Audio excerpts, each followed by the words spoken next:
আসসালামু আলাইকুম। কৃষি খামারের নতুন আরেকটা ভিডিওতে আপনাদের সবাইকে স্বাগতম। বরাবর আবার চলে আসলাম নতুন আরেকটা ভিডিও নিয়ে। আসলাম আজকে আমি আদার বস্তাগুলো যে ছড়িয়েছি, আজকে সেইগুলোতে আদা দিলাম।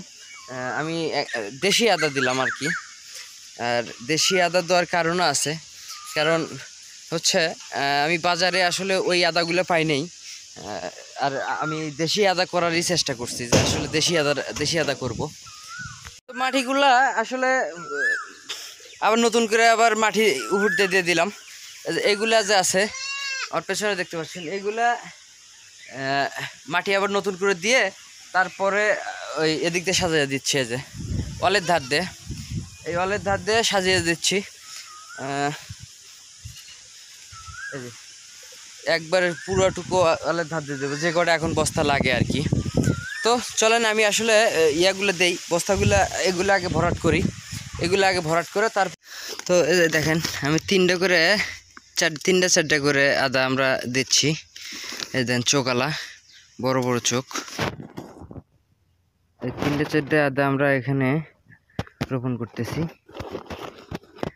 ঢেকে দাও, এবার ঢেকে দাও, এর ভিতরে আর মাটি দেবো না তো, ঢেকে দাও। তো এই লাইন আদা দেওয়া শেষ হয়েছে। বস্তা, এই যে বস্তা দিছে এই লাইনে, আবার এই লাইনও গোটাল এখানে তিনটে বস্তা শর্ট পড়ছে, অর্থাৎ আরও আছে বস্তা, দিয়ে দেব। নাও এই যে আদা দেওয়া লিখতেছে।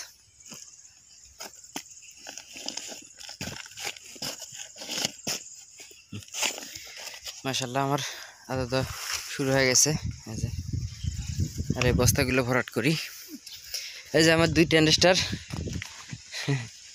দুইটা, এটা খাসি, ওটা হেলেনটা আল্লাহ একটু বড় হয়েছে, মাশাআল্লাহ অনেক বড় হয়েছে। দুটো একখানতেই থাকে, এদের রাখার কারণে ভেড়াটা আর অতটা ভেবায় না, মানে এদের সঙ্গ পায়। বস্তা ছড়ানো আদা দেওয়া শেষ, এর ভিতর দিয়ে সবগুলোতে আদা দেওয়া হয়েছে। মাশাআল্লাহ আল্লাহর রহমতে আমি সবগুলোতে আদা দিতে পারছি। আর কিছু বস্তা বেঁচে গেছে, আসলে আদা শর্ট পড়ে গেছে, ওইগুলা আর দেব না।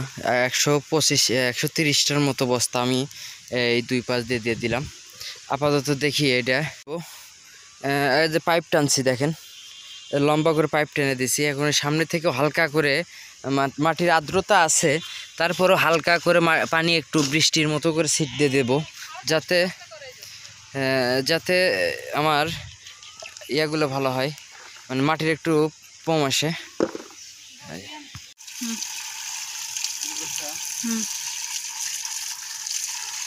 এখন এইভাবে হালকা করে আমি পানি ছিট দিয়ে দিলাম।